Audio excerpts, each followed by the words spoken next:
So thank you for being here today. We're going to catch up a bit with the background that I had started about a year ago and move on from there to epidemiology today. Hopefully it will be fun for you. So those who have been here the first time, it has been long enough for us to be able to refresh. So we can link things again, okay? So epidemiology is my area of expertise. And in Arabic, it's called waba'iyat, okay?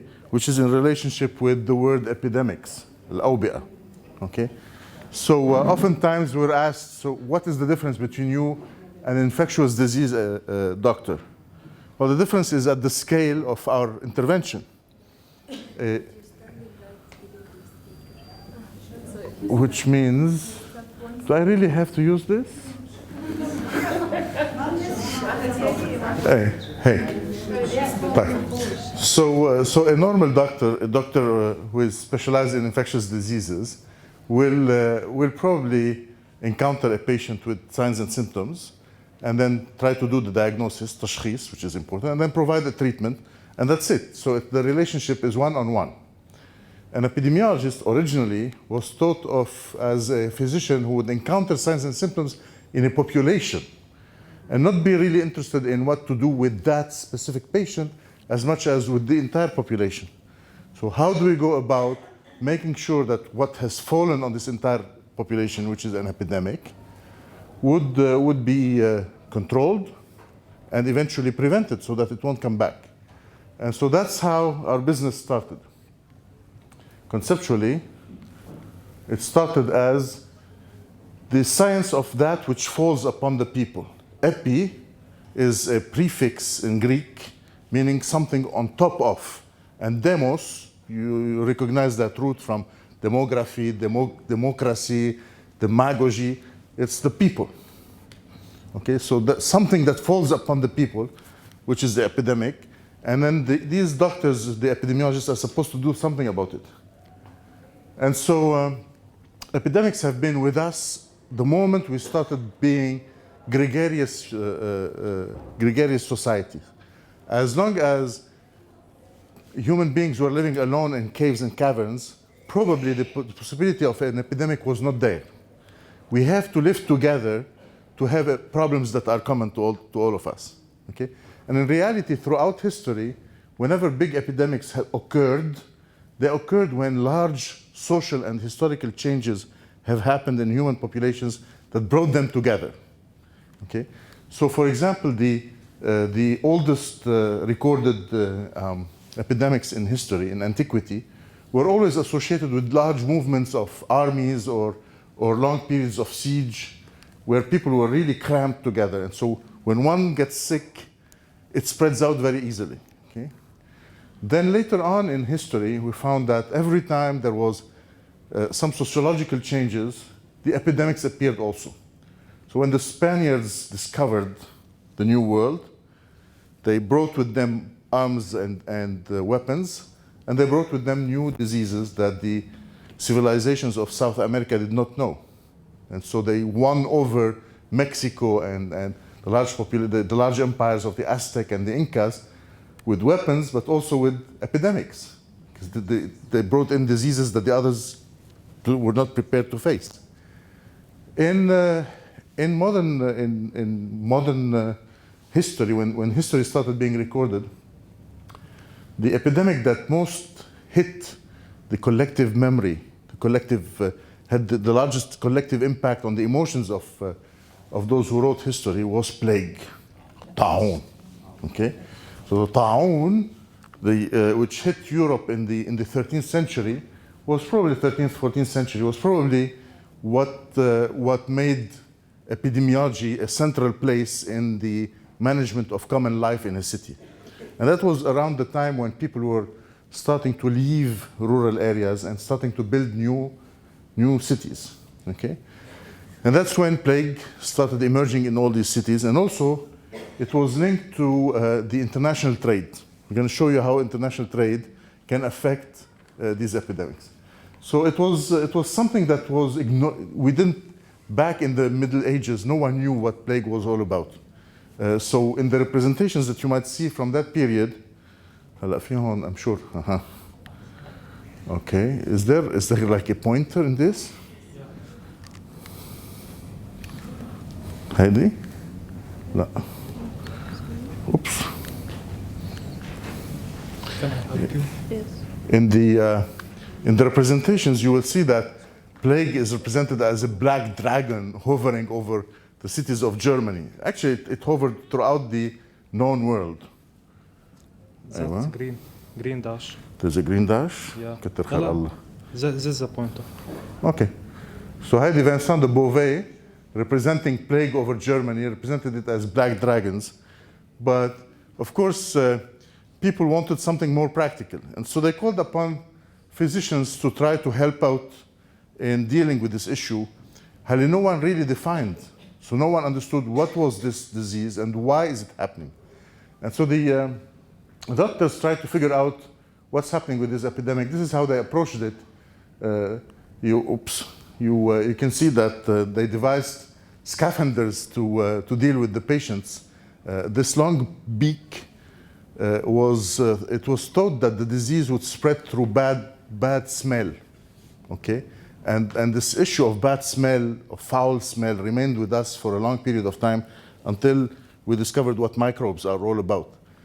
So in order to avoid the bad smells that can make you sick, they had this long beak and they filled it up with cotton and then they added perfume on the cotton. That was the idea, that the bad smell would not go through and so they won't get plague while helping the people who had plague. That explains this weird thing. But in fact, not much was known about what was the real reason for an epidemic. And so all sorts of solutions were offered. Prayers, incense, processions. As you can see here, it's a procession with religious processions across the city to try to stop this problem from happening. Eventually, they came up with an idea of separating the sick people from the from the people who were not sick. And that was called by the Italian doctors, essentially the doctors in Venice, بالبندقية. Beneda, Bendain, okay? Beneduga, the good duchy in Italian, Beneduga de Venezia. We received the name as Beneduga. We modified it to Bondokia. وبعدين صرنا Bendain as the people of, okay? So the Beneduga's doctors, the doctors from Venezia, figured out to separate the good from the sick. And they looked at what would be a good period of separation. Okay, they searched and then figured out, well, 40 seems to be a good number, 40. And so they decided to call it quarantina. So if there is a plague in a city, you need to separate sick people from the healthy people for 40 days. 40 was related to the symbolics of religious symbolics. 40 has always had a symbolic value in human culture. We don't know why. For example, we have 40 days of grieving, 40 days of Nufat after the lady has given birth. 40 days did Jesus Christ fast in the desert before he understood his mission. 40 years did the people of Israel go around Sinai without understanding how to get out of here until they morphed into something new. And so 40 seems to have a symbolic value, and they adopted it. Of course, today, we know that you need to separate people as long as they are in the incubation period, and the period when they are carrying the disease without knowing that they're carrying it. But in order to get there, we had to wait for like 20 more centuries, or in this case, actually, it was, 14 more centuries, to get to the point where we started understanding what microbes are and how do they get transmitted. But basically, during those first centuries of the activities of epidemiologists, the best idea that we came out with was this idea, quarantina. Okay, we had nothing else to offer to really to people besides incense and processions and prayers. Okay, so two novenas and one quarantina. In reality, what stopped big epidemics throughout these centuries was something that we now call herd immunity, the collective immunity. What it really means is that when a disease hits a population that had never been exposed to that disease, there'll be a first wave of victims who will get sick and probably die, and then some will resist because they mount what we call an immune reaction. And then at the second wave, the disease will encounter more people with immunity, less people who are vulnerable. And as the waves come one after the other, those who survive will have immunity, whereas those who did not have immunity would die off. Eventually, the population would have global immunity, herd immunity, the group immunity, and that's how the epidemic would stop naturally. All throughout history, epidemics have stopped this way. Even today, when we have nothing to do to counter an epidemic, it stops through herd immunity. The last one, H5N1, a few years ago, it acted out one winter. Second winter, it was a bit weaker. Third winter, it was gone because we developed herd immunity. Okay? And so, as long as there is continued exposure, the herd immunity will work. But if the agent that is causing this immunity stops being present in your environment, then it will slowly disappear. It's a natural immunity. It has to be entertained. If the agent is not present, it stops being there. You lose it. And so we could count on this way of protecting populations without intervention from جميلتنا على حالنا. But then we always said that it was, we figured it out. But in reality, nature took care of things. The only epidemic that resists this concept of herd immunity is actually HIV. Because the virus of HIV goes straight to the cells that actually create the immunity. It hits the fabrica, okay? It hits the fabrica of immunity. And so you never get it because it's already destroyed. And so that's what makes this HIV pandemic keep going on and hitting new people without creating herd immunity. This is the AIDS virus, okay? You see the complexity of this virus. Viruses are generally subcellular entities. It's not a full cell. They include some genetic material. In this case, it's an RNA, a ribonucleic acid. It could be DNA. It's surrounded by a proteinic capsule. We call it the capsid. Now, it can be that much. But some more sophisticated viruses have also an outer envelope with all sorts of enzymes that spike out that help this virus in entering the cell, overtaking the cell, and killing it. Okay? These are what these spikes are all about. And the more spikes they have, the more enzymes they have on the outer capsule, the more they are virulent and they're able to actually do the destruction, and the more difficult they are to fight. Okay? So in this case, you can see that AIDS is richly provided with all sorts of interesting defenses. Actually, these are offensive weapons. So the herd immunity problem, as much as it's helpful, it has this limitation that if for several years you don't get exposed again, those who have the immunity will die off, and the new generation will not have it. And so if the agent comes back after several years, it can restart an epidemic, and the epidemic can be really very serious. Okay?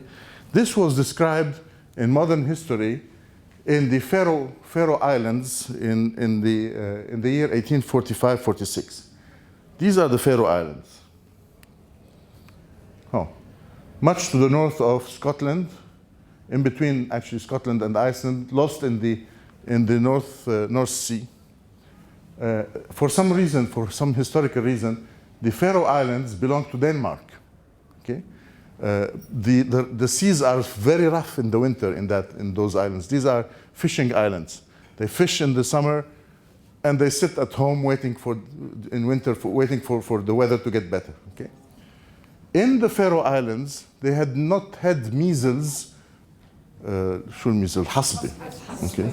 They had not had measles for about 100 years. So what had happened is that a full generation of those who had been exposed to measles and were already immune against measles had died off. And the new generation never encountered the virus, and so they were not immunologically ready for it. In one rough night in the fall of 1845, an English fishing ship wrecked on the island, the main island of Faroe. Okay? The inhabitants of the islands rushed to help the sailors, get them back into safety in their homes, and because it's getting winter, they had to leave them at home with them for an entire season. Sailors were carriers of measles, i.e., they were immune to the virus, but they were carrying it in their system without having any problems with it. But the population was what we call immunologically naive. They had no defenses against this virus. And so, boom, major epidemic, measles all over the islands. By the time the Danish authorities knew about the problem next summer, or next spring, about 30% of the population of these islands had been wiped out, dead by measles. Okay? And so, the epidemic was described by Dr. Panum, Wilhelm Panum, and so now we call it, okay, jokingly, Panum on measles, the story of the Faroe Islands. It's a nice place, okay, when you think about it. So today, why don't we get any more of these sudden explosions of epidemics? Because we have found a way. We have found a way of mimicking the natural immunity, the herd immunity. We found an artificial way of mimicking it through vaccination. And that is the step number 2 that helped us a lot in controlling epidemics. Really, the step number 1 was nature working at its best, doing herd immunity, stopping the epidemic. But then, somewhere around the 17th century, observations started bringing in the idea that maybe we can create artificially some sort of herd immunity and then renew it year after year so that even the newborn babies, as they come into life, they would be immunized against this disease. Okay? And that was the beginning of the idea of vaccination. The idea seemed to have been going around in the Ottoman Empire. Okay? In the Ottoman Empire, people were scared of a disease called smallpox. We all remember that thing, al-Judari. Okay? We all remember this because we were born before 1980. And I'll tell you why 1980 is important for smallpox. So in that empire, they did not like the idea of smallpox because smallpox could be serious, it could be deadly through encephalitis and meningitis, but those who survived would have scars. And the scars were on the face, and they remained forever. And in those centuries, unfortunately, if a young lady gets scarred with measles, it made her, with smallpox, it made her much less interesting for the only thing that was available for women back then, اللي هي marriage and motherhood. Okay? And so it was a nightmare for all the mothers to try to figure out how to keep their daughters from getting smallpox. And they had observed that actually, if someone has smallpox and you scrap some of the pus from the lesions, and then you inoculate that pus in another person, on the hand, masalan, rather than the face, they will get a small effect of smallpox on the hand that will protect them from having it on the face. This method was called variolization, transmitting the variola. But it was dangerous because what they were actually collecting was the virus itself and re-injecting it. And that was a potent virus. So for every 9 people that were immunized and had only a scar on the hand, which was okay, there would be 1 or even 2 who would have a severe attack of the disease and maybe die from it. So it was a dangerous operation. It had its risks. But it was interesting, if you think at the collective level, we can protect the whole population at the risk of losing 1 or 2% of, or 1 in 10, it may be a good idea. At any rate, it was a good idea for the Ottoman Empire. Lady Mary Montagu was the wife of the British ambassador to the Sublime Porte, Bab al-Ali, Istanbul, okay? And she observed this and found it quite interesting because she herself had been victim of smallpox. And in order for her to have this fine picture here, she was using a whole lot of fard, okay, maquillage, and she did not want this to happen to her children. And so this is the Turks have come up with a stamp to assert their right to be called the first nation that had discovered the vaccination, okay?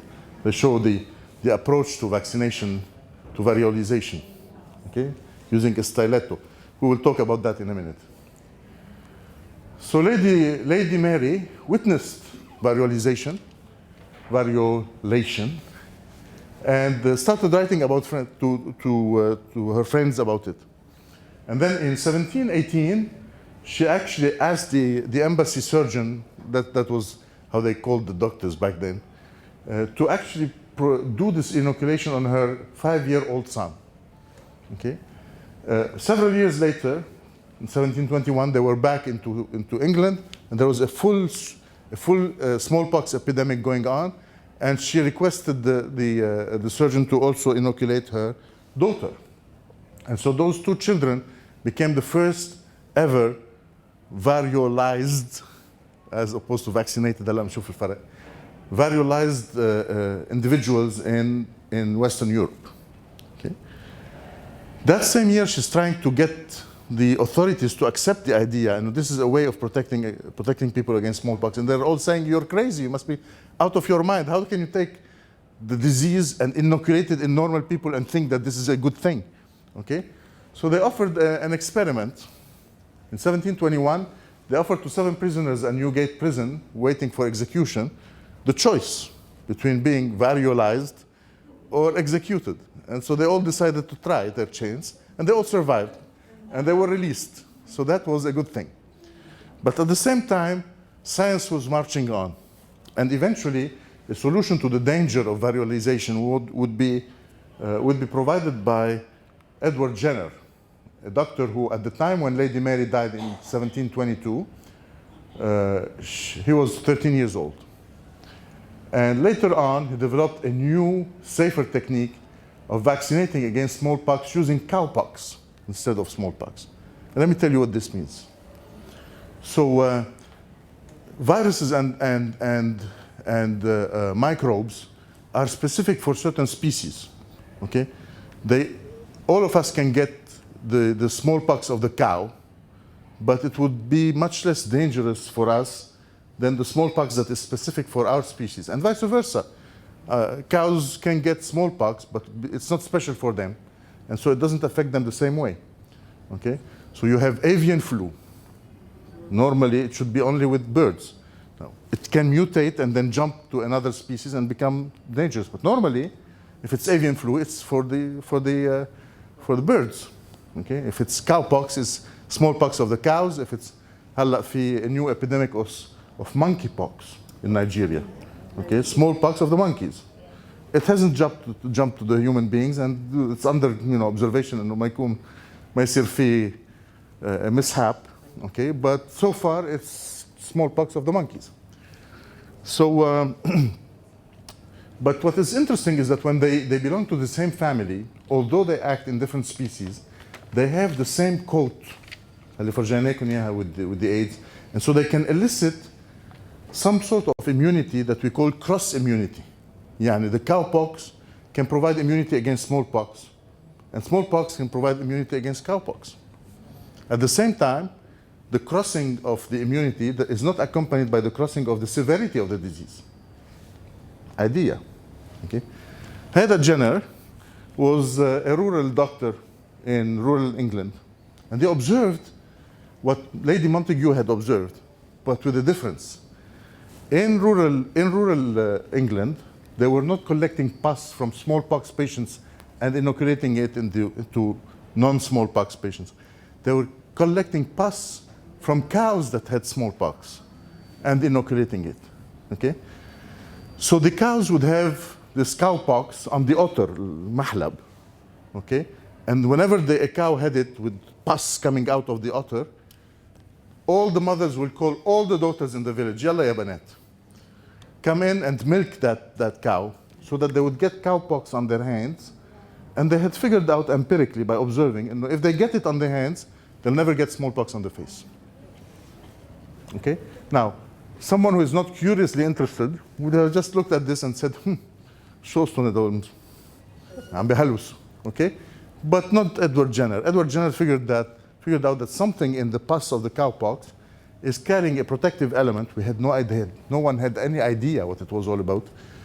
But he figured out that there is a protective element here that we can actually move to other persons, and eventually we can stop smallpox. We can eliminate smallpox.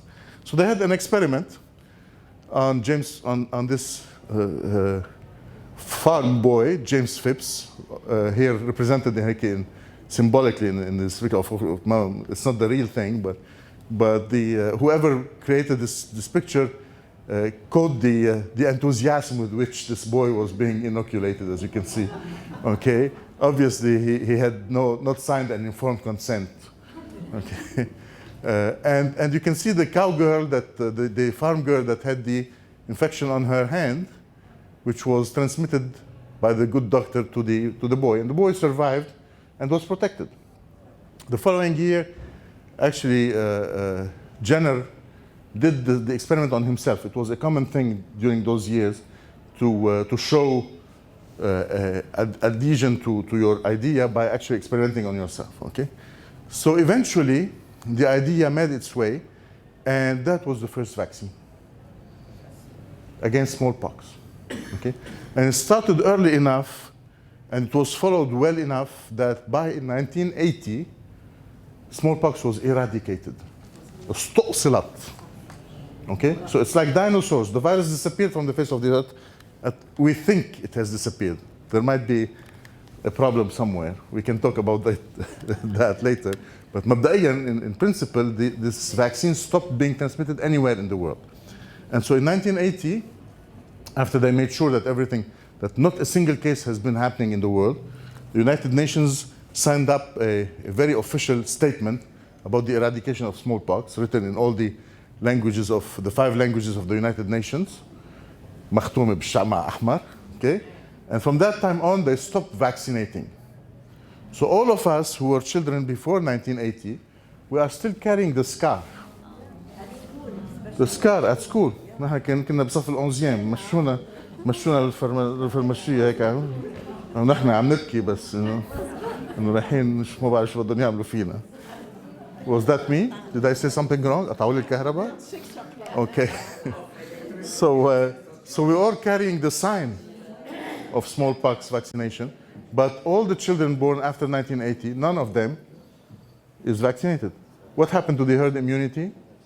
Practically gone. Once we're gone, there'll be nobody on earth who is really immune against smallpox. So if it ever returns, it will be a major blow. But for now, it's eradicated. Now, 2 more diseases eventually are on the list for global eradication because vaccines were developed and they're good and they're acting well. The first one is polio, and the other one is measles. Now, polio's vaccine is quite potent, and we really think that eventually it will wipe out polio throughout the world. We're going to get to polio immediately. But the next discovery of a vaccine was related to the white plague, to tuberculosis. Now, again, this is an epidemic that has hit the imagination of Europe. It happened around the Industrial Revolution. And the Industrial Revolution was the second time when rural populations left their dissemination around the countryside, and they gathered all in those cities around the industries, in mines and steam-powered manufacturers. And so their conditions were really very crowded, which meant that if you had tuberculosis in your isolated village, you may be sick, you may affect 2 or 3 people around you, but it would stop there. But you bring people together in a big city, you crowd them in slums, and they're living literally on top of each other, then the epidemic can spread rapidly and go very far. And so throughout the 19th century, tuberculosis just hit Europe. And it hit it to the point where they started calling it the white plague, as opposed to the dark plague, or which was the original plague of the 15th century, of the 13th century. White plague, tuberculosis in the lungs. Hey, I'm not going to sell طبعا tuberculosis. Okay, it became so prevalent in Europe that it entered the arts, the music, the theater. Okay, La Traviata. Okay, the lady, La Dame o Camellia, the Traviata, is singing in the second act, Viviamo, let's live and be happy. And on the third act, she's coughing blood and dying. From what? What do people, when do people cough blood and die? If it's not cancer, lung cancer, it's probably tuberculosis. And so it became very serious. And then by 1882, this gentleman, a physician from Germany, actually was able to isolate a bacillus, a microbe, that was called Koch's bacillus, which we know now to have an official name, it's Mycobacterium tuberculosis, which is the agent of tuberculosis. And from that time on, they started trying to figure out if we can actually create a vaccine based on the same principles that Jenner had developed with smallpox. And actually, that is what happened. Two bacteriologists working at the Pasteur Institute in Lille in 1908, Mr. Albert Calmette and Mr. Camille Guérin, they actually announced that they could use Mycobacterium bovis, the tuberculosis of the cows, okay? A strain that if they replicate it in chicken, it will slowly lose its severity, lose its capacity of doing the disease, and hopefully create immunity, cross immunity, okay? So that's how they developed a vaccine that came to be known as the Bacille Calmette-Guérin, BCG. Bacille Calmette-Guérin. So it's a microbe that has been attenuated by replication in chicken where they're not supposed to go. And that replication in the species where they're not supposed to go kind of attenuated its effect, and it started being used starting 1921. Hala. BCG was an amazing progress as long as tuberculosis was very frequent. But in reality, it's a very weak vaccine. Okay? Yani of 100 people who get vaccinated with BCG, only 25 to 30 actually get immune. And because of our medical job, they keep telling us to get vaccinated against BCG. I've had it twice in my life. And when they do the proof through what we call the intradermal reaction, the PPD, tuberculin, it never shows that I have been vaccinated. يعني مثل شو سموها مرقة مرور الكرام يعني vaccination. Okay, so in 70% of people it will be useless. Yeah. هلا if tuberculosis is very high in your population, very common, even 30% chance is good to take because it protects a big chunk of people. But when your numbers come down to 400, then you're going to need to vaccinate like 100,000 people to get from 400 to 300. It's not worth it anymore. In economic terms, it's somewhat not cost beneficial anymore. So the cost that you pay to vaccinate with this not very good vaccine would not be enough to explain or to justify what you save by getting 100 cases less. And so at some point, most nations started stopping to vaccinate بشكل عادي with BCG. نحن بلبنان starting 1961 or 65, we stopped vaccinating with BCG. اليوم, every year, we get about 400 cases of tuberculosis. هلا زادوا شوي, 200 more per year because of the arrival of this new population. But it's still less expensive today to diagnose a case of tuberculosis, to treat that case, to treat the family, to treat the neighbors, to treat the entire village. It remains less expensive than if I go out and vaccinate the whole population with BCG with the knowledge that only 30% will be protected. Okay? فوقفناها.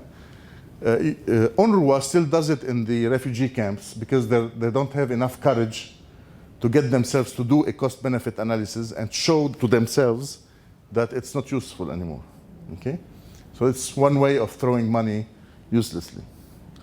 But in most nations where the level of the disease has gone down, this has stopped. Okay? Now, the next good news against to control epidemics came with the vaccine against polio. And the first vaccine against polio was invented by this gentleman, Dr. Salk. I think Thomas was the name. Jonas Salk. Okay? Jonas Salk invented a vaccine against polio, which was a killed virus vaccine. So he figured out that let's take that virus, the polio virus, kill it through heat and chemical operations, and what remains is the envelope. And that envelope, if injected, will actually elicit an immunological reaction without showing the effects of polio. This was 1954. The problem with those killed vaccines is that they need to be injected. And injections are difficult. In 1954, there were no disposable syringes. We all remember those horrible syringes, الإزاز, okay, كانوا يتكسروا. كان فيهم a needle that was made of steel. Smeaker. And imagine going through kids, يا ويلي, it was really a real problem. ولازم يتنظفوا يتعقموا.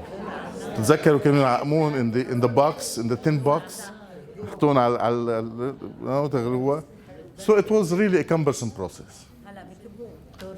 ما كان هلا وقتها ما كان في. It was a cumbersome process وما كان مين ما كان يقدر يعملها. You really had to have a nurse or someone who knows how to do it to come in, sterilize, inject وصريخ وعويل والولاد. It was not going very well. A few years later, Dr. Sabin came up and said, well, let's see if we can create a vaccine that will not be injectable, that will be oral. Okay? And if it's oral, it has to be alive. Because if you take it by mouth, it will go through the stomach. And if it's not alive and finds the way out of the stomach, it will die in the acidity of the stomach. Okay? And so he created an attenuated virus, a virus that has lost its dangerous effects but remained immunologically active. And that's the OPV, the oral polio vaccine. Now, all you have to do is have the kid open his mouth. Because then you get 3 drops in the mouth. مين ما كان, anyone could do it. سنة ال 93 when we did our last massive, well, it was one before the last, and the last we had to redo it with the Syrian crisis. In 1993 we had an alert in Lebanon. We used وقتها the soldiers, the recruits to the army. كان في بعد خدمة عسكرية إذا بتذكروا. We used the recruits of the army. طاو يا شباب يلا hop. We send them out into Akkar and Minya Dhunniye. All they had to do is catch all the children, تحت أمك عمو, pack, 3 drops and it was done. Okay? It's because of this OPV. شو هذا؟ فرجعناكم كل شيء. شو هذا؟ شو هذا؟ هذا Mr. Sabin. Dr. Sabin, it's because of the OPV that actually now polio is becoming a disease on the way to eradication. So it will be probably number 2 after smallpox to disappear from the face of the earth. Okay? You know it by your own experience, Shannon. All of us, especially the boys, we had in our classrooms someone who had polio. Do you remember those braces? They were horrible. The kids were jumping around with those braces, and they were hounded by cruel kids around them. It was a sad situation. Our children are not seeing this anymore. In reality, polio has disappeared, except from 3 countries back. Nigeria is one, and Afghanistan and Pakistan. Okay, but we're talking about a handful of cases. So it's not hundreds of people anymore. We're really talking about 5, 6 cases, and hopefully within the coming 10 years it will be eradicated. Okay, so our grandchildren will live in a world that is free of polio. Same thing is happening with measles, but measles is going less well than polio, and the vaccine against measles is less efficient than the vaccine against polio. So polio, you vaccinate 100 kids, maybe 90% will have a good reaction. They will be immune, and 10% they will fail. But in measles, it's more like 60 to 70%. And so it will take a bit more time to get to eradicate measles, but measles is number 3 on the list. All right, so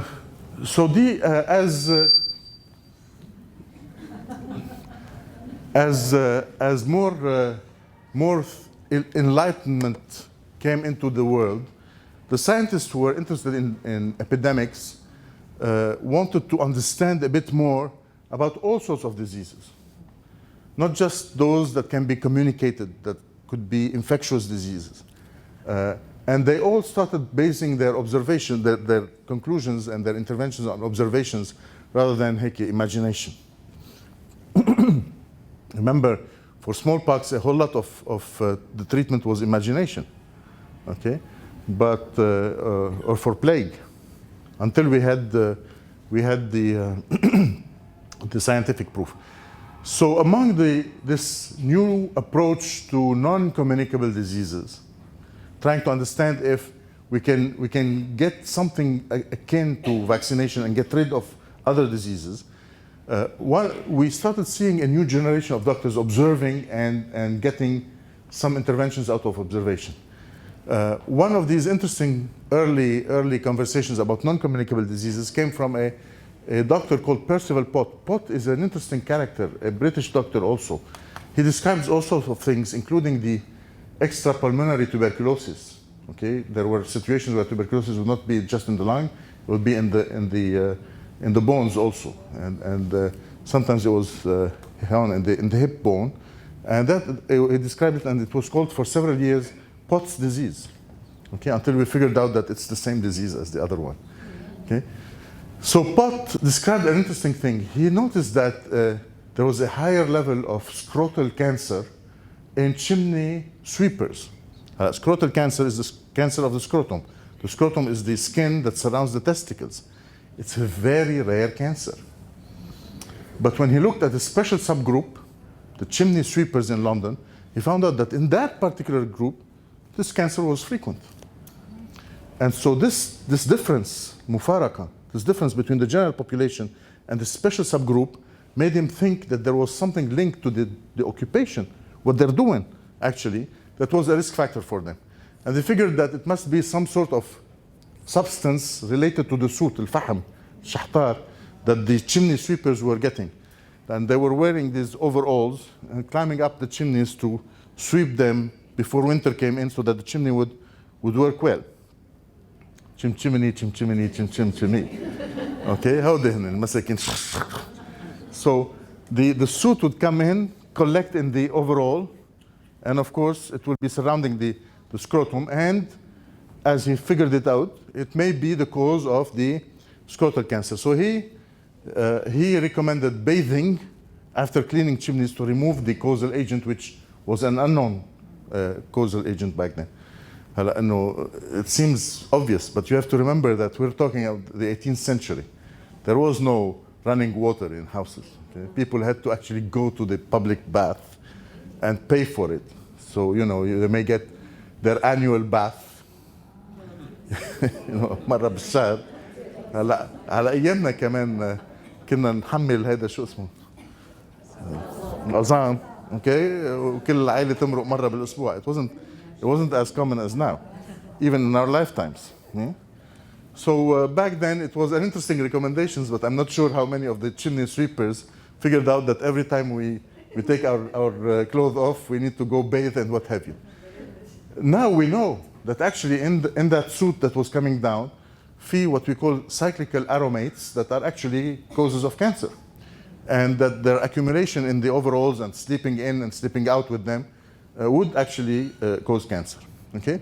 But this is a situation that tell you that observation for several generations was another ally of epidemiologists trying to stop diseases, even though they had no idea what was going on. And when you say there's a causal agent, marhaba. Of course, there's a causal agent. What causal agent is it? Nobody knows. It took 200 more years before we figured out what was that causal agent and tried to be more specific about it. But you don't need to understand everything to do prevention. This is another one of those observing doctors who figured out what to do about epidemics. This doctor is John Snow. And John Snow is another interesting British character who was interested mostly in cholera. Okay? And cholera had a big debate in London.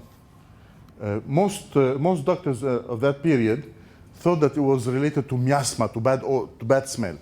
The bad smell again. Okay? So they would say, if there's bad smell in the area, you're going to get cholera. So he tried to show on maps that actually it had nothing to do with bad smells. And he hypothesized that it's actually linked to water. Okay? He had interesting observations to show that it may not be linked to bad smells. He compared those quarters of London where they had tanneries يعني دباغات الدباغ مسالخ ودباغات to prepare the skin. Okay, when تسلخوا الجلدة and then you have to tan it تتدبغ so that you can use it to make shoes and bags. It's a dirty business and very smelly. يعني بكل ما هيك بكل المدن معروف في حي الدباغين it's really a bad area for the smell. And then he showed that بحي الدباغين in the tannery, as much as in other places, you get the same amount of cholera. He said then, if you're in a building and you're living in the first floors, you would be probably more exposed to bad smell than if you live in the 6th or 7th floor. مظبوط? And yet people in the 6th and 7th floor are also getting cholera. فهي disproved the الريحة and he proposed another hypothesis. And this is how things would be going in the following centuries. The first step is to disprove what is the misconcept and then move on to something new. And he was fought for 20 to 30 years about the idea that it was going through water. Today we know that he was right because the drinking water of London came from the Thames River that goes through London, okay? And as it goes through London, it provides water to different quarters, but it's also the main route for the sewage. And so the city of London was actually drinking from the same river where it was evacuating its sewage. And that is bad mixture because cholera survives in the intestine and is actually excreted through fecal matter. And so if you send out fecal matters into your drinking water, you're going to get cholera. And that's why every 5 to 7 years there was a major cholera outbreak in London. I'm not in London, okay? And so he showed, for example, that the neighborhoods that were at the entrance of the river into London had less cholera than the neighborhoods that were at the end of the exit place in London. So for him, it was a good enough proof that it was being transmitted through water. On the next round of cholera, it started in one neighborhood, and then he came in and removed the handle of the pump. في pump ينزلوا أهل الحي يحركوا الpump to get the water. out of that, in that specific area. He removed the pump, forcing the people to go to another quarter to get their water. And that other quarter was a bit more to the north, so it was less contaminated. And he writes triumphantly in his memories, I removed the pump and the epidemic stopped. بس ما بالحقيقة it wasn't that easy يعني. But in some sort of way, he's tried to show the evidence that it works. And this is what we do today. Today, we cannot start a new vaccination. We cannot start a new drug. We cannot start a new operation without showing the evidence. And this is the father of experimentation in trying to stop diseases. Okay? You can't just wake up one morning and say, عندي شلش الزلوعة بالجنينة عندي. I think it's a miracle drug and I'm going to sell it, على التلفزيون. It does everything, it's treatment against سكري or against losing your hair, and it can make you happy with your wife again and what have you. It doesn't work like this, okay? So we need evidence. John Snow, father of evidence, father of experimental epidemiology. This is the experiment that he ran on the two neighborhoods, Southwark and Vauxhall and Lambeth. And this is the pump. The place of the pump still exists in London, in Broad Street, but the pump does not exist. There's a bar, a tavern, شو بسموه؟ pub. A pub. هاللي الاسم تبعها هي it's not too far from the museum, the British Museum. Okay, actually, it's not too far from the from the London schools of tropical hygiene. Okay, hygiene and tropical diseases. Okay, so في اسمها the Broad Street pub. It's sitting on top of where the pump used to be. So slowly, these observations and pseudo experimentations led to getting rid of all the diseases that could be prevented, infectious diseases, but also nutritional diseases. Okay, for several centuries, lots of deficits in nutritional elements led to diseases that we could not understand, but they were pretty serious. Okay, and it took some enlightened doctors to observe, experiment, and come to the conclusion that if you eat this, you get that. If you don't eat this, you get that. But you had to look for it. Okay. So, for example, the diseases associated with vitamin deficits slowly were eliminated without us knowing what they were doing. The vitamins are very important for all sorts of things in our bodies, but it's only starting in the 1940s that we started understanding what the vitamins are all about. Those interesting group of vitamins A's and C's and all the family of the B's, the niacin or vitamin B6 or B12 or riboflavin, كلهم هالاشياء that are very essential for our good health were unknown in previous centuries, and they would come to a situation where the nutrition was deficient with these vitamins and lead to diseases. And so one of the most interesting diseases linked to vitamin deficits was something called scurvy. Scurvy, ما بعرف شو اسمه بالعربي. حدا بيعرف اسمه بالعربي؟ Scurvy is a disease due to the lack of vitamin C, basically. سكوربوت. سكوربوت in French, مزبوط. سكوربوت ما بعرف إذا بيسموها هيك بالعربي كمان. بيسموها سكوربوت. Basically, there are gingival hemorrhages that go on, pain, hair loss, fatigue. It was really a bad disease, and it affected sailors. Okay, and sailors would go on long trips. They would have fresh food with them. After a while, the fresh food is over. They start eating only the dry food, the dry biscuits and dry fish that they had, and no more fruits and vegetables. And vitamin C comes from fresh vegetables and fruits. And so they would have this deficit in vitamin C. Scurvy was the scourge of sailors. And which nation was the biggest sailing nation on Earth? The British. The British Empire was built on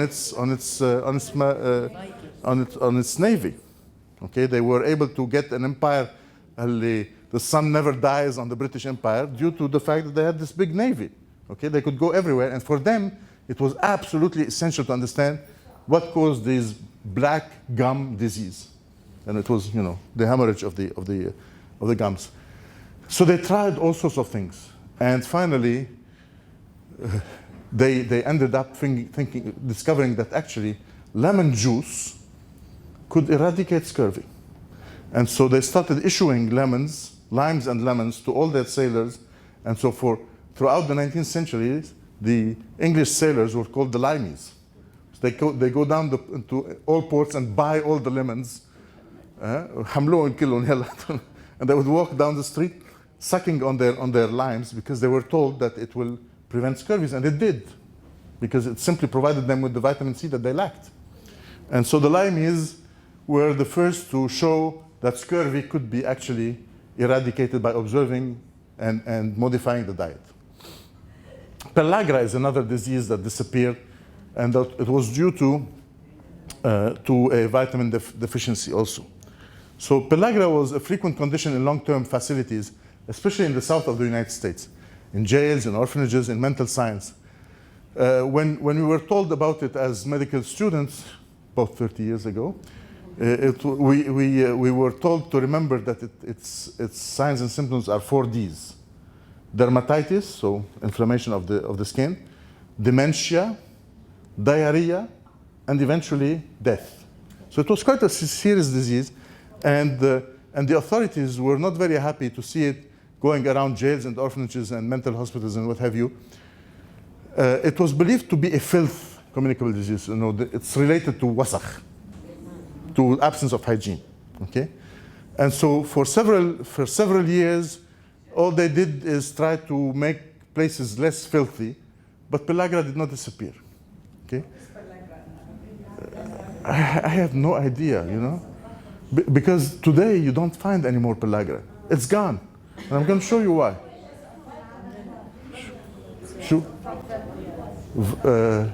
Lack of vitamin B3. هلا مصلى. اي لا الجرب بس it's a parasitic infection of the skin. لا هيدي في a deficit in vitamin that will lead to all these manifestations. Okay, it killed 3 million Americans between 07 and 40. ليش 07? Because this is the year when they started getting statistics.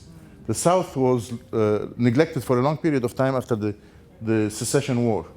Fallon, the North, dealt with the South as if it was occupied territory after they won the war in 1864. And so for several years ما كان حدا سائل شو عم بيصير in the South. يلا. Eventually, they started getting statistics, and 3 million Americans contracted pellagra, and 100,000% of them died.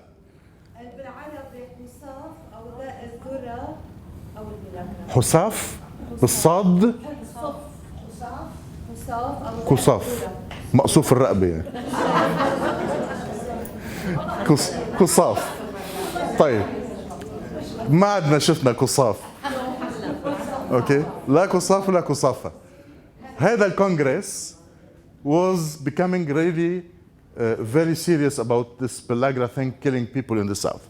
فطلبوا من Dr. Joseph Goldberger, who was an Austrian migrant من Austria, to head an investigation. فنزل هذا Joseph Goldberger to the south, and they believed the disease to have nutritional causes. And he felt angry and trying to persuade his critics that pellagra was not an infectious disease. And then يقولوا له it's filthy. يقول لهم لا لأنه it's not happening to everybody. يعني in the same jail, the jailers, الإدارة, was not getting this disease. It was the prisoners who were getting it. So the same filth is shared, but some people are getting the disease and others مش ماشي. Now, this is an interesting thing. In order to understand these things, you have to observe how people go living their lives. And this beginning of the 19th century, going into the 20th century, is when we started noticing that things happen to you because of your lifestyle. The infectious diseases are umbrella, things that you're going to get, whether you're rich or poor, you're happy or depressed, you're okay with your mother-in-law or not. You're going to get it. في epidemic, okay? It's falling on the people.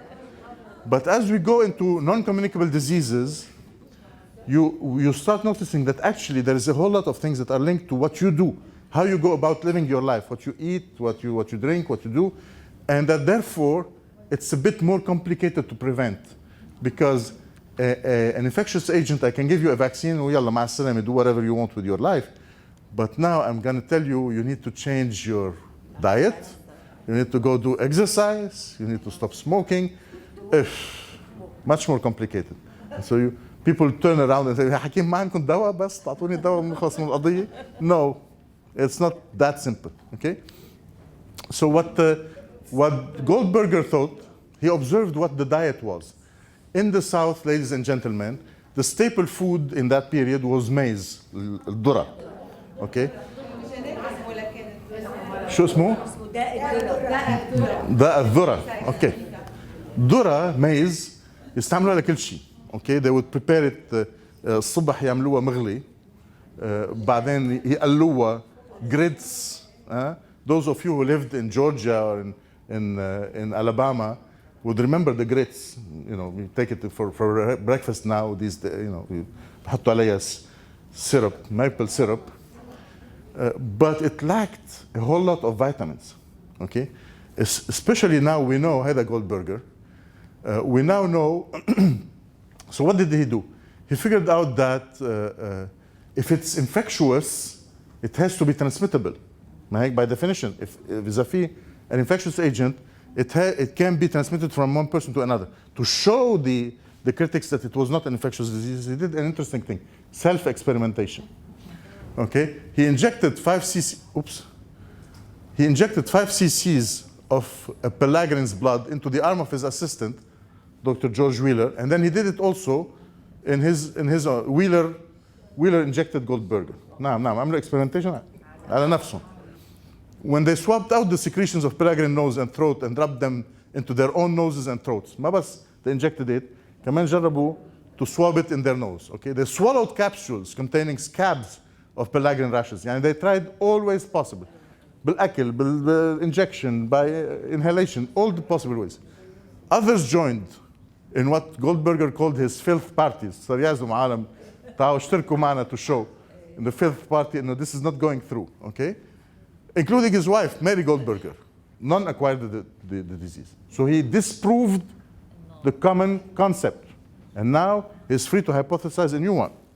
And in his new one, he thought that it was due to that the corn-based traditional diet lacked nutritional elements. ما حدا بيعرف شو كانت, بس he figured out في شيء ناقص بشو عم بياكلوا. Okay? So he requested fresh and varied food items to children in 2 Mississippi orphanages and to inmates in the asylum in Georgia. Okay? So experimentation. Results were dramatic. Those fed fresh meat, milk, and vegetables recovered from pellagra. Those without the disease who ate the new diet did not contract pellagra. You had it, you eat fresh food, بتروح. You don't have it, you eat fresh food, you don't get it. Okay, so the experimentation is going very well. It was 30 years later that we understood that the missing element was vitamin B3. B3, it needs fresh meat, it needs fresh fruits. Okay, maize صبح وظهر وعشية, they were in a situation of nutritional deficit and they started pellagra. Okay, so it has to be diversified. So the bread was fortified with tryptophan by the time they understood what it was in the early 30s. So 20 years later, started adding tryptophan to the flour of the bread and to the maize that was used for bread in the South. هذا tryptophan is an amino acid precursor of B3, and the disease was eliminated from the South. That's all it took. First, an observation to debunk what people thought was the cause, and then hypotheses that brought a new idea, experimentation, and proof. And then you can change the policies. Okay? So as you can see, we're now moving into a brave new world where we have vaccinations for the infectious diseases, we can get rid of nutritional problems, and now opens up a new chapter for humanity. Here is the chapter of non-communicable diseases. Okay? This is another observation. خلينا نحكي لكم عن قصة إنياس سيملفايس. In past centuries, giving birth was a dangerous business because women could die while giving birth. And it was not just only because babies were coming in a wrong position. Most of the time, deaths were due to septic fever, حمى النفاث. Okay? Septicemia due to a stupid bacteria called Streptococcus hemolyticus type B. Nobody knew about that. People knew that some mothers would get fever while delivering, and then they would die from it. And it was a terrible thing because lots of mothers died while giving birth. Okay? And then Dr. Semmelweis in his general hospital in Vienna decided that there must be some element that we are passing on to those women while we're delivering them. Yani, in other terms, this is a very interesting. We doctors are carriers of disease to the patients. And so he requested his team to start washing their hands. No. بيجوا من البيت يلا يا مدام طلعنا الولد مبروك راح الولد وراحت بكل الليترشر of the 19th 20th century in Europe and also in Arabic literature you'll find that the kid was raised by his auntie or his grandmother because his mother died while delivering. من شو كانوا يموتوا؟ حمى النفاث. بعد لنا اياها بالليسته بس ما حدا بقى يموت من حمى النفاث. All it took is washing hands. And 50 more years of debate. 50 years. Until eventually all the hospitals in Vienna had zero puerperal fever مثل ما كانوا يسموها. Okay? Which was an obvious proof انه يا جماعه طب ما and now it's of course it's standard operational thing to wash your hands before doing anything, but before that it was not the case. Observation leading to hypothesis, experimentation, evidence, policy. It's becoming the hygiene was not as developed as you needed to bring water and to من وقتها صاروا كل فلومه whenever you want to سخنوا مي منشان شو؟ مش منشان الست منشان هن يغسلوا ايديهم. Okay? Bring hot water. It was to wash the hands of the. It entered the cinema and bring hot water. We want to deliver the woman. طيب. So public hygiene and sanitation caused a major progress in infectious control. Vaccination plus hygiene control plus sanitation, it was really the revolution of the 19th century. And you can see the advances here. Had the crude death rate from infectious diseases in the United States, 90 to 96, over 100 years, century, okay? You can see that the slope is going down throughout history. But at the beginning of that century, the first decline was not because we had vaccinations. It was not because we had antibiotics. It was simply because they added chlorine in the water. Chlorine. By then, just chlorine, they killed all the bacteria that were in the drinking water, and that made that major first difference. It was going down okay. Sir, I just want to say about the chlorine. Hey. It has a very strong. Of course. What about if you smell it? لا, smelling chlorine would not kill you. But drinking water that has fecal contamination would. Affects the lungs maybe. لا ما بتطلع هيك الكلورين مش عم طالع هيك. You find the right amount. There's a point called the breakdown point, where the chlorination stops because you have actually reached the point where the water is sterile. So there is ما لنا هيك نضلق. بالحرب الأهلية كنا نضلق. Can I finish؟ قديش بعد عندي وقت؟ طيب. So it was going well. It's a pandemic. The influenza, Spanish influenza. Okay? اللي حصلت, if you notice, 17, 18, 19. What was going on in the world in 1917? World War I. This thing killed as many people as the war. But because راحوا قش لفة, يعني we haven't kept this memory of this terrible pandemic because it was lost within the entire war casualties والأمور, but it was quite severe, as you can see. And then it kept going down. Last transmission of plague, how would that happen? Well, let me tell you how plague stopped in London after the big fire. In 1836, there was a huge fire in London. London was still a wooden city. It burned down. And what burned also with it are all the places where the rats were surviving. And so the rat population was practically eradicated in London. And then they rebuilt with stone. طلع القرار الملكي شق خلاص no more woods كل 30 40 سنه بتعملوا لنا حريقه طويله عريضه no more woods, let's have stone. Rats cannot survive easily in stone, and so they stopped transmitting plague. And this has happened in all cities that were being rebuilt as you go. So plague slowly stopped. It's only in 1940, 42, 43 that the first use of penicillin came in.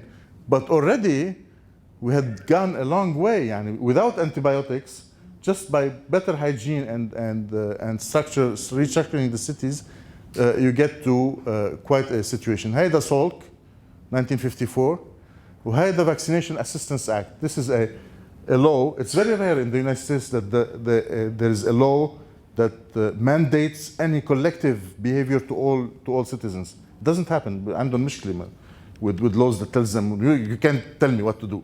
Okay, but fortunately لحظهم in the 1964-65 they actually passed a law that said parents, you need to go do vaccinations to your kids, and if you don't do it you're prosecutable. Okay, ما بتفتحوا لي قصص ودواوين كل واحد go do it. And so they got it here. It was going well. Then there's this bump. شو هيدا؟ HIV. لأن HIV ما بس هو بيعمل مشكلة. HIV reanimates other diseases. Because as you lose your immunity, you have a dormant tuberculosis comes back, and then you start transmitting it again. So it had a bump here, but it didn't like kill everything, but it was there to remind us that infectious diseases will never totally disappear. Okay. Suffice to say that they disappeared enough to make our business in danger. إذا ما في infections ما في epidemic. إذا ما في epidemic ما في epidemiologist. فهيدي بسموها epidemiological transition. عمران 1971 talked about the end of the age of pestilence, يعني the big infectious diseases, to be replaced by degenerative diseases. They are what we call the non-communicable diseases. Cardiovascular diseases, rheumatismal diseases, diabetes, cancers. All these are what we do today. And so we transformed our definition from being the doctors who fight epidemics to the doctors who are interested in the study of the distribution and determinants of health-related events. ما بدنا نحكي عن infectious diseases. بدنا نحكي كل شيء. Any disease, we're interested in how big and how is it distributed, historically, geographically, demographically, who's getting it, when, where, and how, and what causes it, so that we can apply this to the study of the control of that health problem. And that was how modern epidemiology came to be around. So today we're not just interested in infectious diseases, we're also cancer epidemiologists, we're also geriatric epidemiologists, we're also diabetes epidemiologists. And we do it in the general population, or also when we do it in clinical care, بنسميها clinical epidemiology.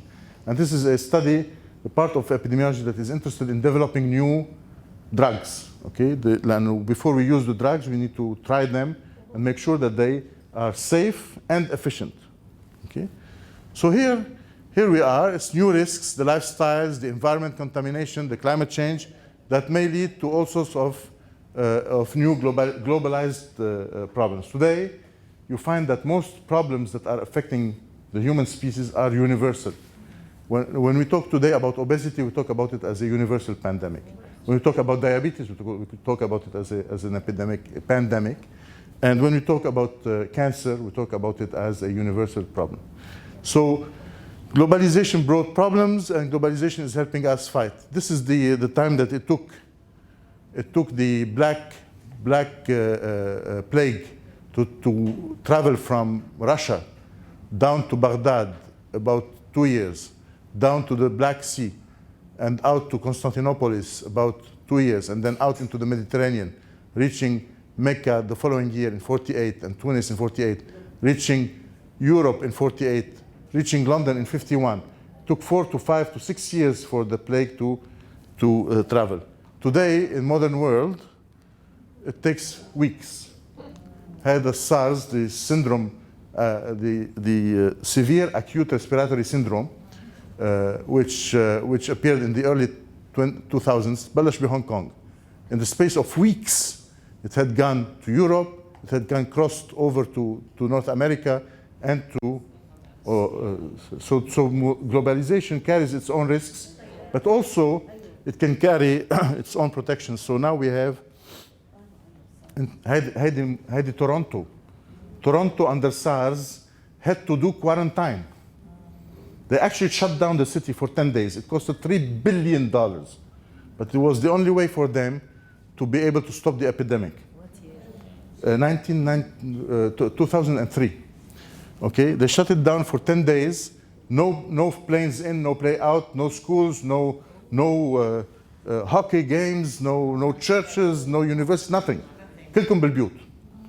And the authorities would bring in food to buildings where there was only one case that was declared, just to be able to shut it down, and they did. But it was very expensive, and I don't think that lots of cities would have the guts to do it. Coughing, it's a respiratory infection. So today there are international systems that help us deal with global alerts, في شيء اسمه international health regulations that all the nations need to abide by, so that an epidemic that starts somewhere would not immediately become global and can be controlled. AIDS مثلا صار فيها مؤسسة UN AIDS. So what about epidemiology in Lebanon? Modern epidemiology in Lebanon started with the creation of this institution. هون بلشت. Okay. Before that, before the creation of the American University of Beirut, which was called the Syrian Protestant College back then, there was no real modern epidemiology. But the creation of the College of Medicine in 1861, in 1860 شو قالوا لنا 150 سنة هالسنة. So 18 هالبلحدود. This is Daniel Bliss with the first class of medicine. Okay, and one of their professors, this is the other side of town. Now this is an interesting story. This is the French Faculté de Médecine of the Jesuit University. Okay, in 1861, the Americans started a university. The Americans are Protestant. The Catholics got really sick. It was a panic. إنه إجوا البروتستانت راح ياخذوا كل الشباب ومدري ايش راح يصير. So they rushed back to France and to do something about it. This is not possible. هيروحوا الشباب. And the French enlisted the Jesuits and they said, go حبيباتي, go do something in Lebanon. Okay? And they came. 1871, 72, less than 10 years after the Americans opened up, the Jesuits started their own business, and they were smart enough to talk with the Ottoman Empire. These are the doctors from the Ottoman College of Surgery in Istanbul. The teaching language in the Ottoman School of Medicine بإسطنبول المعهد السلطاني was French. And so every year the Ottomans would come down to Beirut to do exams to the students at the French Faculty of Medicine in French, and they would give them a license to practice throughout the Ottoman Empire. And the French would give them a license to practice that was French. Okay? World War I came. All those who were carrying the Ottoman permit were enlisted to go to Seferberlik. And so half the classes of the French side were wiped out. On the English side, the only ones who cared about doing the license to practice throughout the Ottoman Empire among the students of AUB were the Armenians. The irony of it is that the Armenians felt so much at home throughout the Ottoman Empire that they actually thought, among their whole generation, they thought a license from the Ottoman Empire. And because they got it, they were sent to serve as military doctors. At the same time, that the Armenian population was being totally massacred. The ironies of history are really bizarre. If you look هلا تحت بوست هون on this floor, there's a plaque that says who are the students of AUB who died during World War I. You'll see the predominance of non-Arabic names. And كان في كمان other nationalities that were interested in working, the Greeks, for example. Okay? الباقيين were sons and كنت هقول daughters بس وقتها ما كان في daughters, sons of the Lebanese mountain who were interested in working in Lebanon in the Lebanese mountain, and they stayed and they survived. So this is the other side of town. Among the professors at AUB was John Vortabet, who was probably the first modern epidemiologist in Lebanon. He belonged to an Armenian family from Jerusalem, okay? And he was professor at this university from 1826 to 1908. Or this is his lifespan. But the professors back then were amazing. They knew everything.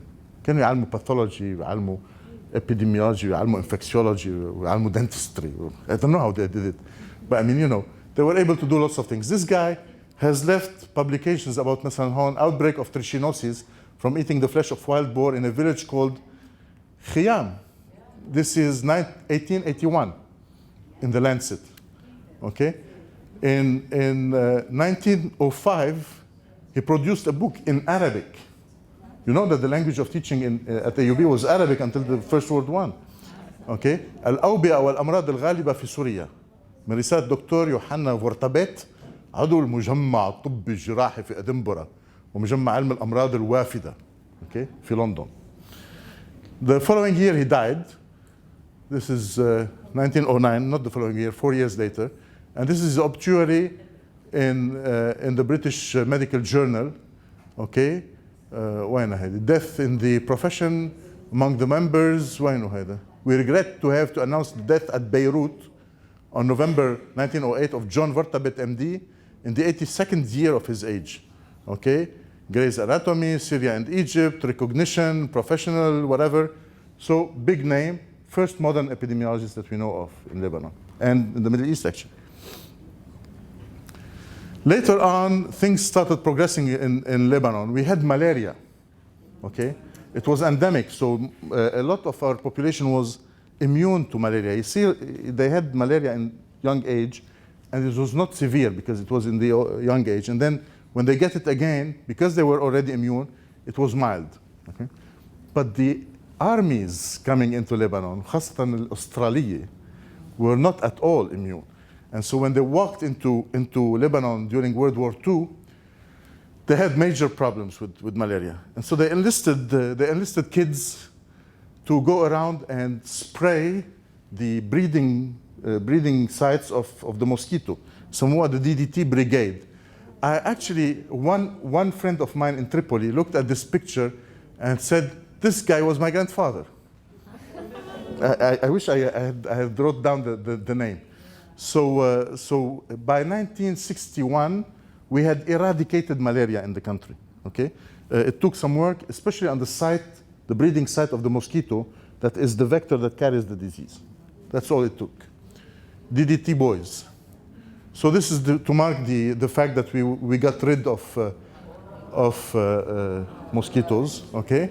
أيام اللي كنا نستعمل ورق البول. And then there was a major work on hygiene.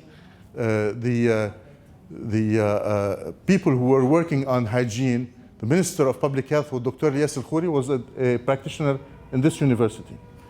And the Lebanese Syndicate of Medical Doctors was headed by a professor, Joseph Azar, whom some of you may have remembered. Okay? That person was also our professor of epidemiology here. And they had all sorts of activities to teach the Lebanese population how to wash their hands, to use soap, to clean their food and what have you, in order to get rid of as-sabun yaqtul al-jarathim, to get rid of infectious diseases. This is Joseph Azar in his younger years. He graduated in 1946 and became associated with the hospital in 1948. Azar did a lot of things. He had a young research assistant called Huda Zrai. And of course, she's very, very well alive. She was our previous dean. And they had this paper on schistosomiasis, البلهارسيا, سنة 72. They worked on making sure that bilharzia would not come into Lebanon. What happened is that we built سد العالي, مش سد العالي, سد القرعون, okay? We built it around that period of time in the 70s, and some of the workers came from Egypt, okay? Now, the bilharzia survives in a small snail that lives in stagnated water. Most of the time, the stagnating water was behind a dam. The sabab bilharzia is so frequent in Egypt because of the stagnating war in the wall behind the Great Dam, Sadd al-Ali. Okay, so there was a fear that they would shed bilharzia in their urine because they were coming from Egypt, that snails would exist in the dam, and that therefore there will be a foci of bilharzia starting in head. So he led an entire work to treat all the workers that came from Egypt, and then to make sure that the snails did not exist. And that's when they used some type of fish that like to eat those snails to make sure that the environment remained free of that problem. Tuberculosis was another problem that we tried to eradicate. The first sanatorium was built in the Middle East, was actually in 1908 بمنطقة المعملتين, north of Beirut. It was later transferred to Dahr el-Beshi. It still exists. It's now a hospital in Dahr el-Beshi in the Meten area. Back then, the treatment was fresh air, good food, iron and calcium. ما كان في شيء تاني. Okay?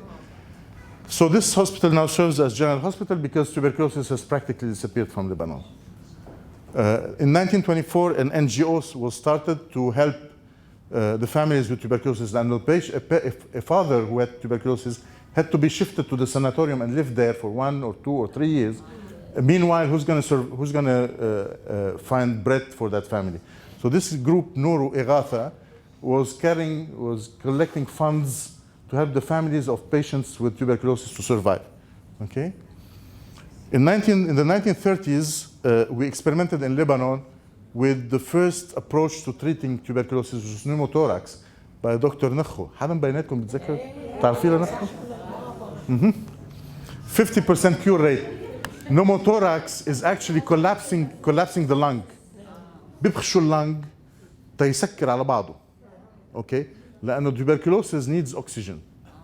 And when they collapse the lung, it's deprived of oxygen, and the idea was that it would die off. Okay? Eventually, the lung reshapes itself up. بسكر البخش وبرجع بكبر.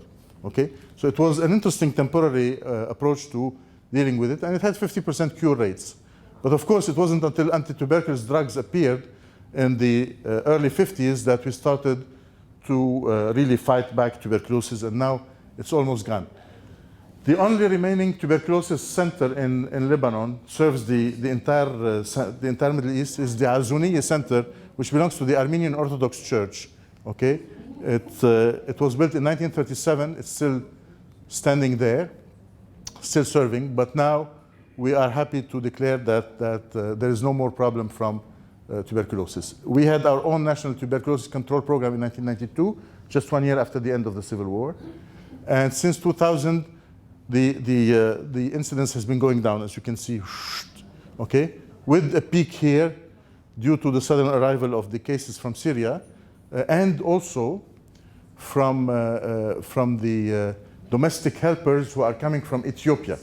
Ethiopia has a whole lot of tuberculosis. So now, as soon as they come, they are sent to this center to check if the tuberculosis is active and they can be transmitted or not. 1950 مش كلهم specifically in Ethiopia. Sri Lanka, for example, made a major activity to eradicate tuberculosis. The authorities in Sri Lanka are very proud of this. They talk about it all the time. لأن احنا قضينا على السل. They actually did it. Madagascar recently declared that they've been doing a whole lot of good things. BCG, treatment, to contacts, whatever, they killed it. Okay, so the Sri Lankans are relatively okay. The Ethiopians are a more solid problem. 1955, School of Public Health at AUB. This is the faculty. This is جوزيف عزار. وفي ما بعرف إذا بيناتكم حدا بتذكر ولا دكتور environmental health شو كان اسمه؟ عكرة. أفطيم عكرة. هذا أفطيم عكرة. Okay. كان في عندك lots of Americans in the School of Public Health. This is the time when Nabil Haddad appeared, who is now in the United States, and also Kamal Boudaoud. Kamal Boudaoud is probably the father of epidemiology in this country. For 40 years, he did everything. He documented the appearance of diseases all over هذا Kamal Boudaoud, followed by Dr. Harut Armenian, who was our dean during the Civil War, difficult years, and yet he managed to make this faculty survive and do surveillance and do surveys in the middle of the war, 1984. Okay? And finally, the Civil War stopped, and we had Walid Ammar come in as Director General of the Ministry of Public Health. This man single-handedly affected the public health in this country in ways that still need to be described. لأن الوزراء بيروحوا بيجوا بس مدير العام keeps it. Okay? وإذا في مدير عام بيعرف يفك الحرف, it's a blessing for the country. وهذا بيعرف يفك الحرف. So we had a continued decrease in the infectious disease in infant mortality rates. Okay, you see from 1960 to 1990 كله عم بينزل ما عدا طبعا سنة الحرب الأهلية. In 1993 we had an outbreak of cholera that was investigated. It was the last ever outbreak of cholera that we had in Lebanon, 1993. And from that time on we never had any outbreaks of cholera. بصير في sporadic cases, حالات منفردة, بس ما عاد في outbreak. سنتها كانت كثير مهمة. There were 270 cases, 68 that we thought were cholera cases, and we had some deaths out of this. We have now an epidemiological surveillance unit that makes sure that all the diseases are reported. We have a Lebanese Epidemiological Association that was started in 1994. We started surveilling cancer. هذه الاجتماع المؤسس للكانسر ريجستري بلبنان. 1995 ببيت الدين كان وزير الصحة كان ما بعرف إذا مبين هون كان مروان حميدة. مروان حميدة مبين يحو يحو. وهذا مروان غصن. وهذا علي طاهر. وهذا أنا كان بعد عندي شعر. هذا الله يرحمه دكتور مفرج. مفرج. وهذا علي هذا ناجي الصغير. Okay, you can recognize him now. So the cancer registry was started in 2004, and the story goes on.